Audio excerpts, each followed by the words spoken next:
Hello Marie, est-ce que tu peux te présenter en deux, trois phrases? Oui, bah bien sûr. Donc je suis Marie. J'ai créé un accompagnement en fait pour les acteurs du tourisme. Je les aide à améliorer leur expérience client en passant par la communication et la relation client, puisque j'ai un parcours du coup où j'ai fait des études de communication et puis ensuite j'ai travaillé dans le tourisme et j'ai amélioré donc mon parcours avec une formation en relation client et aujourd'hui je propose un accompagnement un peu transversal pour les acteurs du tourisme. Et avant de rentrer dans le campus, est-ce que tu avais des blocages, des freins par rapport au fait de te lancer justement dans cette transversalité, dans ton approche que tu as aujourd'hui? Et oui, beaucoup de freins.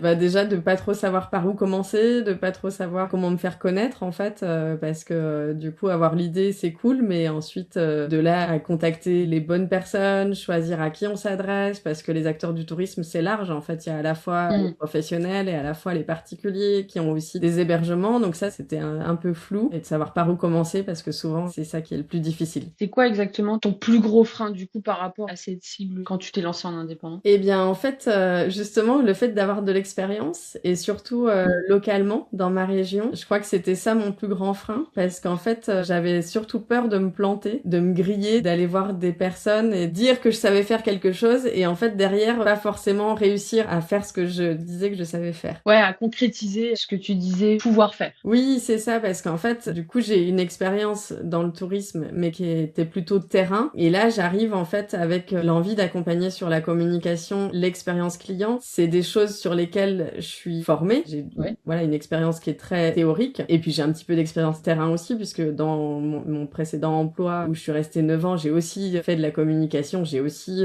fait de la relation client, etc. Forcément. Mais j'avais jamais accompagné vraiment des entreprises. J'avais jamais vraiment fait ça. Et d'arriver et de dire je sais faire ça et je vais faire ça et je suis capable de le faire quand tu l'as pas encore fait, Ouais. forcément, du coup, c'est difficile de se sentir légitime, même si on a la conviction Ouais. profonde qu'on peut y arriver. Tant que tu l'as pas fait une fois, en fait, c'est difficile de se sentir légitime. Et du coup, qu'est-ce que tu as réussi à accomplir depuis que tu es dans le campus? Déjà, j'ai quand même pris confiance, j'ai confirmé voilà un certain nombre de choses, j'ai construit petit à petit un peu l'image que j'avais envie de donner, en tout cas tout ça faisant parce que j'avais quand même beaucoup de doutes sur le fait que ça puisse intéresser quelqu'un aussi parce que Hmm.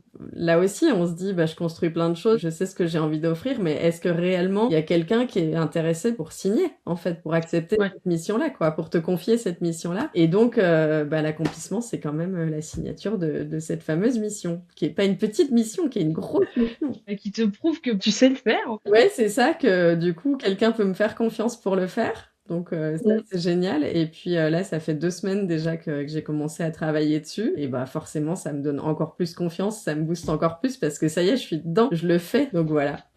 C'est trop cool. Mais c'est trop cool. Et du coup, tu as eu des résultats au bout de combien de temps dans le campus, une fois que tu l'as intégré? On va dire 5 mois du coup. Ok. Et tu t'attendais? Alors, comme je te disais, je suis impatiente. J'aurais bien aimé que ce soit plus rapide. Mais Ouais. forcément, en 5 mois, il y a aussi eu décembre. Donc, décembre, c'est un mois où généralement, il te roule dessus. Voilà, il y a forcément des moments où t'es full énergie, où tu t'avances à fond. Et puis, t'as forcément des moments où, justement, tu vas moins parler de ce que tu fais, tu vas moins rentrer en contact avec des personnes, etc.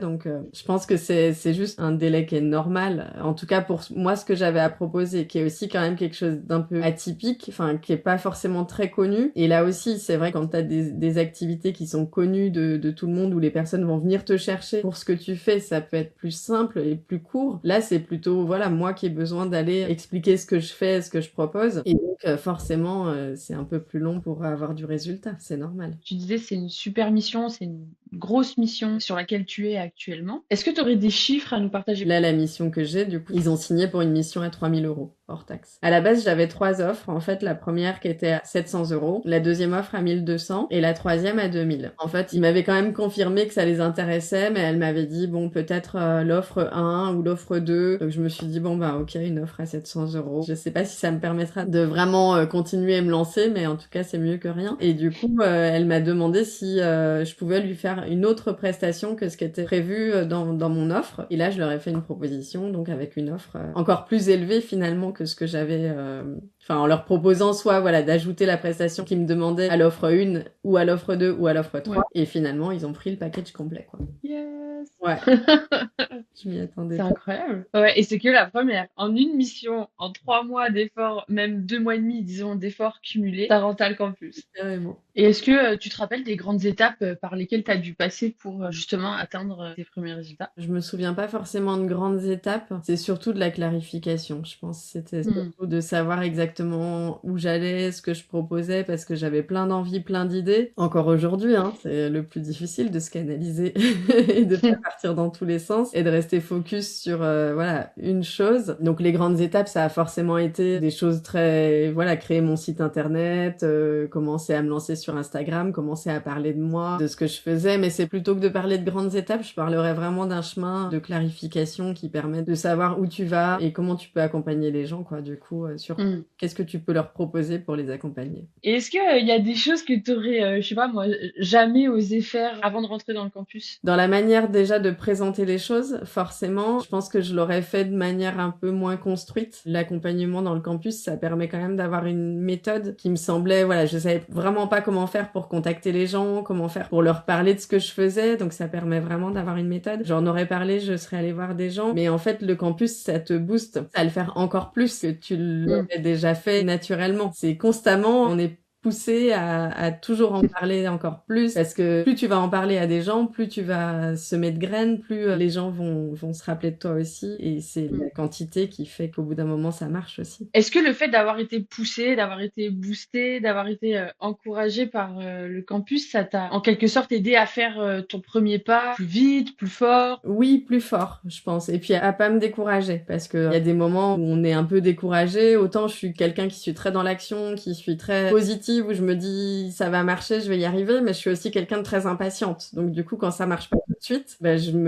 alors pas forcément décourage, mais en tout cas, forcément, voilà, j'ai des périodes un peu plus down. Et du coup, le campus, déjà de voir les réussites des autres, on se dit, bah, un jour ça va être mon tour. C'est chouette, du coup, de pouvoir voir ce que les autres accomplissent. Et puis, oui, d'avoir toujours des accompagnements, que ce soit les feux de camp, que ce soit les équipages, Hmm. que ce soit bah, la formation en elle-même. Ça permet de rien lâcher et de rester toujours dans l'action et de continuer à y croire, d'être tout le temps boosté. Et puis d'être soutenu. Quand j'étais membre, la communauté, c'est vraiment quelque chose qui m'a énormément aidé. Quand ça va et quand ça va pas. Et ouais, ça te propulse en fait. Oui, c'est ça. Ben, on n'est jamais tout seul, de toute façon. On n'est Mm. jamais tout seul. Et puis, voilà, même quand on est tout seul, j'ai gardé les notifications. J'avais hésité à un moment donné à les enlever parce que c'est vrai qu'il y a pas mal de notifications. Et en même temps, ben, ça te permet, quand t'es un peu plus dans ton coin ou que justement t'es un peu dans une période un peu plus de doute, etc., ça te permet de voir qu'il y en a d'autres qui avancent, qui continuent, qui lâchent rien. Et du coup, même si tu les connais pas, en fait, ça te donne de l'énergie, clairement. Et c'est quoi qui a fait que tu as décidé de rejoindre le campus? Est-ce qu'il y a eu un déclencheur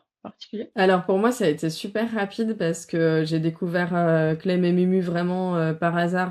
Je crois que c'était une publicité pour le bootcamp. J'ai dû faire 3 jours de bootcamp et il me semble qu'elles n'avaient pas encore présenté l'offre. J'étais déjà quasi décidée à rejoindre le campus. Et je crois le 4e jour, quand elle a présenté le contenu et quand j'ai vu bon, déjà l'énergie du bootcamp, ça c'est clair, mais en plus le contenu, tout ce qu'il y avait dans le campus. Là, j'en ai consommé qu'un tout petit bout. Hein, j'ai quasiment rien de toute la formation qu'il y a à l'intérieur du campus, j'en ai pour des années. Consommer tout ça, c'est ultra riche en fait. C'est ça qui m'a fait dire. Et quand elle a annoncé le prix, je m'attendais pas du tout à ça. Je m'attendais à 3 ou 4 fois plus, clairement, parce que c'est vraiment ultra complet. Peu importe ce qu'on vient chercher dans la formation, on le trouve. C'est vraiment ça qui m'a décidé. Et je me suis clairement pas posé la question longtemps. En plus, l'aspect communauté, parce que la formation c'est une chose, mais tout seul c'est pas suffisant. J'aurais sûrement pas signé, même pour un contenu de formation comme celui-ci, j'aurais sûrement pas signé. Donc clairement, l'aspect communauté m'a décidé.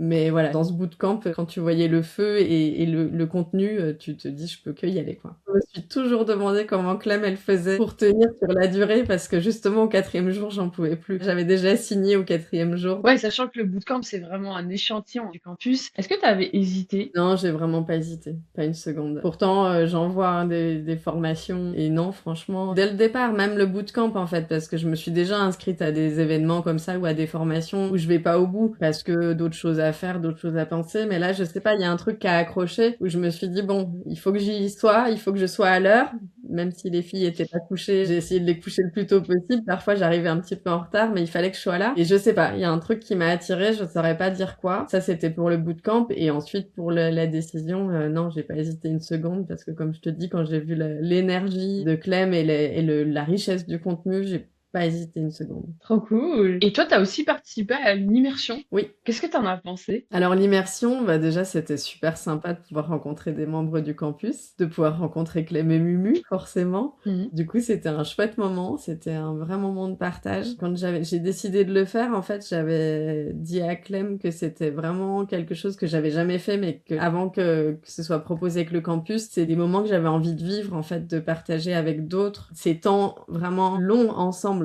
Plus qu'une heure en visio ou une soirée, un café entrepreneur, où vraiment tu travailles ensemble sur la durée. Et donc, c'est ça qui était trop cool, du coup, de pouvoir échanger pendant 3 jours, 2 jours. C'était intensif, mais c'était chouette aussi de pouvoir construire ensemble à ce moment-là. Qu'est-ce que tu as réussi à construire? Est-ce que tu es ressortie avec des projets, avec des idées? Eh ben, oui. Du coup, je suis ressortie avec une mission, on peut dire. Pour moi, c'était un peu, alors encore une fois, comme je suis très impatiente, du coup, c'était un peu au mois de janvier, voilà, j'avais décembre qui avait été un peu calme, janvier, un peu de mal à redémarrer. Enfin, l'immersion, voilà, je voyais un peu ça comme la chose dont j'avais besoin pour arriver à rebondir et à trouver la solution pour pouvoir continuer. D'ailleurs, le jour où mon client a dit oui, a accepté la mission, j'avais rendez-vous avec mon comptable l'après-midi et j'étais sur le point quand même, alors pas forcément de tout arrêter, mais en tout cas de vraiment mettre entre parenthèses et d'essayer de trouver une autre solution pour vivre. Moi, je suis dans une situation, voilà, qui me permettait pas forcément d'attendre beaucoup plus longtemps. Donc, j'étais un peu au bout. Et donc, l'immersion, c'était un peu ça. C'était un peu le rendez-vous, pas de la dernière chance, mais en tout cas, qui devait m'emmener vers la réussite, quoi, du coup. Et donc, l'immersion fin janvier. Et du coup, j'ai signé mon contrat début mars, sachant que, pareil, il y a eu quand même février avec les vacances scolaires, parce que j'ai 2 enfants. Donc, forcément, toutes les périodes de vacances scolaires, c'est quand même des périodes ralenties, hein. Ouais. Faut le dire. Donc, finalement, voilà, entre fin janvier et début mars, on peut dire que l'immersion a été le tremplin, ouais, vraiment. Donc sur 5 mois, on peut en retirer presque 2. Oui, c'est ça. Si on cumule juste les temps d'action forts et d'implication forts, en fait, t'as mis 3 mois à avoir des résultats. Ouais, carrément. Et puis, si tu comptes le temps effectif de travail, parce que encore une fois, j'ai 2 petites filles, je les récupère quasiment tous les midis, je les récupère à la sortie de l'école, donc le temps et les mercredis. Donc, même si quand on est entrepreneur, notre cerveau, il est quand même connecté H24, hein, faut le dire. C'est difficile de déconnecter le week-end. Quand t'es sous la douche, t'as toujours une idée qui te vient, tu sors de la douche et tu la notes immédiatement, sinon tu l'oublies. Mais voilà, du coup, en temps effectif de travail, finalement, ça représente pas non plus tant que ça, quoi. Donc oui, 3 mois, on peut peut-être même réduire à 2, quoi, du coup. Et du coup, est-ce que quand t'entends ça, quand tu dis ça, est-ce que l'impatience qui est en toi parfois, est-ce qu'elle est rassurée? Est-ce qu'elle est reboostée? Elle est quand même rassurée. Voilà, il y a toujours le doute de la deuxième mission, quand est-ce qu'elle va arriver. Il faut rien lâcher. Du coup, c'est chouette d'avoir signé une mission, c'est cool de la commencer, d'avoir la tête dedans, mais il faut pas oublier que derrière, il en faut quand même une autre, il faut quand même documenter, comme me disait Clem justement à l'immersion. Pas oublier, et ça j'oublie un petit peu en ce moment. Du coup, c'est super d'avoir une mission, mais il faut pas oublier de continuer à en parler et de réfléchir quand même à la suivante, quoi. Donc, rassurer, parce que ça marche, donc c'est cool. Et voilà, toujours quand même un petit doute, il va falloir que je continue à trouver la bonne énergie pour la suite. Pour pallier à ce doute que tu as vis-à-vis de la deuxième mission, de la troisième, de la 20e, est-ce que tu mets en place des actions actuellement? J'essaie de continuer à parler de mon activité, à contacter des personnes, à recontacter des personnes qui m'ont dit que peut-être, à un moment donné, elles pourraient faire appel à moi. C'est surtout de pas oublier, de continuer à en parler et de continuer à connecter. Là, ce soir, je vais à un café entrepreneur, jeudi, j'en ai un autre. Continuer, voilà, c'est à côté, même si on est en mission et qu'on a des contrats, de toujours continuer à faire parler de soi, quoi, du coup, à parler de soi. Tu sèmes des graines, c'est des graines qui mettent un petit peu plus de temps à pousser, mais une fois qu'elles poussent plus longtemps. Elles donnent des belles plantes, quoi. Oui, oui, oui, carrément. Bah, puis ce qui est rassurant, surtout, c'est que finalement, à chaque fois que j'en parle à une nouvelle personne, elle est réceptive et même si parfois j'ai un peu de mal à expliquer vraiment ce que je fais et quelle est mon activité, je me rends compte quand même que même si c'est pas ma cible vraiment à qui j'en parle, il y a des réactions qui sont ultra positives, notamment j'ai un office qui serait intéressé pour organiser des petites formations et c'est pas elles qui vont m'apporter les plus gros contrats avec qui je peux faire les plus grosses missions. Par contre, elles sont prescripteurs et du coup, elles peuvent parler de moi. Donc, c'est ça aussi de trouver des personnes qui vont pouvoir parler de nous à nos clients, quoi, du coup. Ouais, qui t'apporte de la visibilité finalement. Ouais, c'est ça. Et c'est plutôt ça qui est rassurant, en fait. C'est que quand j'en parle à ces personnes-là, du coup, elles sont positives, réceptives. Et c'était un peu ma crainte au départ, d'aller voir ces personnes et qu'elles se disent, bah, c'est qui celle-là? Qui elle est pour proposer ces trucs-là? Elle arrive de nulle part, on la connaît pas. Donc ça, c'est hyper rassurant d'aller voir des personnes et de sentir qu'il y a un vrai intérêt, une vraie confiance, qu'il y a un vrai même enthousiasme. J'ai eu une personne dans un office de tourisme qui était hyper enthousiaste quand je suis allée lui présenter. D'ailleurs, c'était, oui, la deuxième. Et je m'attendais pas à ça. Je m'attendais pas à un tel enthousiasme. Donc ouais, ça c'est rassurant. C'est trop cool. Est-ce que t'as eu des coups de cœur, la communauté, les outils? Bah, l'offre Magellan, hein. Ouais. Faut le dire quand même. Ça, c'est puissant. Game changer. Ouais, complètement. Ça, y a pas photo. J'avais aussi un projet clé. Ça, c'est quand même quelque chose aussi qui est propre à Clem et Mumu et dont voilà, on n'en entend pas du tout parler ailleurs, du projet clé. Et bon, clairement, je suis pas allée au bout pour l'instant et je sais qu'il faut aussi que je m'y mette mieux. Mais c'est pépite, c'est quelque chose que tout le monde devrait faire. Ça, c'est aussi un des conseils les plus puissants, je pense, qu'elle nous apporte, de faire un projet clé, ne serait-ce que pour se faire connaître, mais aussi pour se donner confiance, en fait, dans ce qu'on fait. J'ai besoin de ça aussi. J'aime bien faire des choses qui sont utiles, qui ont une vraie utilité. Je suis pas trop dans le fait de faire des essais, des tests. Par exemple, tout ce qui est manuel, j'aime bien fabriquer des choses, mais j'aime bien bricoler, mais j'aime bien bricoler utile. C'est pas juste pour le plaisir de faire, en fait. C'est ça que je veux dire. Et le projet clé, je trouve que c'est ça qui est intéressant, c'est que c'est pas juste pour ton plaisir à toi, c'est avec une vraie utilité derrière, quoi, du coup. Donc ça allie les deux, en fait. Et c'est ça qui est puissant, c'est qu'à la fois tu prends plaisir à faire quelque chose et à la fois ça a vraiment du sens de le faire, ça a une vraie utilité pour ton business, parce que c'est quand même ça l'objectif.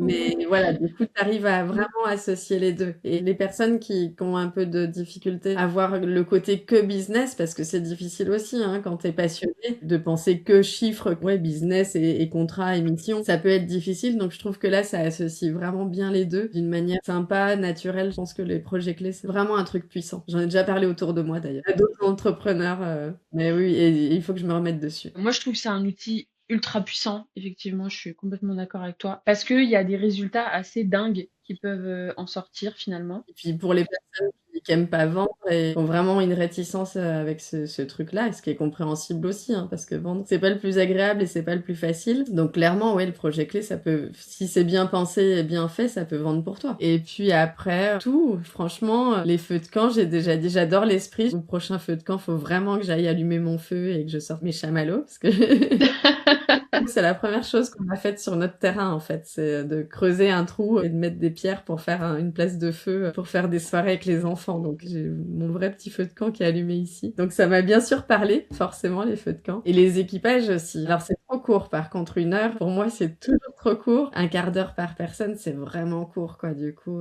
Bah, l'idée aussi, c'est de travailler comment on arrive à être efficace et à aller droit au but. C'est aussi quelque chose qui est hyper utile dans la vraie vie. Avec les clients, pendant des réunions, pas perdre de temps. Ils ont souvent des emplois du temps hyper chargés. Leur temps est compté. Donc, si on peut leur faire gagner du temps en allant vraiment droit au but, en apportant des solutions concrètes ou voilà, un update rapide et concret sur l'avancée de la mission, ça les rassure et ça prouve aussi notre efficacité, en tout cas, à communiquer sur ce qui se passe. Donc, c'est un exercice qui vous est utile dans la vraie vie, dans vos vraies missions. Mais c'est vrai que comme on se connaît peu, parfois on a envie de parler beaucoup plus longtemps. Et le Bah premier ouais. équipage que j'ai fait, la première session, on était à 1 heure et la dernière, on était à 2h15, je crois, quelque chose comme ça. Parce qu'on avait plein de trucs à se raconter et on avait envie surtout de se raconter plein de choses. C'est ça aussi qui est chouette. On apprend à se connaître. Et plus les visios passent, plus on a envie de se raconter des choses. Bah oui, parce que ça crée des liens, donc c'est trop cool. Est-ce que tu as une anecdote à partager vis-à-vis du campus? Dans mon premier équipage, j'ai Mélanie que j'ai retrouvée en immersion. Et là, dans l'équipage dans lequel je suis actuellement, il y a Yannick qui était en immersion avec moi et que je retrouve dans l'équipage. Donc j'aime bien ça, en anecdote, je dirais. Quand tu t'inscris à l'équipage et que hop, t'as la surprise de découvrir avec qui tu te trouves. Parfois, c'est des personnes que tu connais. Plus t'avances dans le campus, forcément au début, tu connais personne ou pas grand monde. T'as pu croiser des personnes en bootcamp aussi. Par exemple, Charlotte que j'ai croisée en bootcamp. Je me dis peut-être qu'un jour je serai en équipage avec elle, ce serait chouette.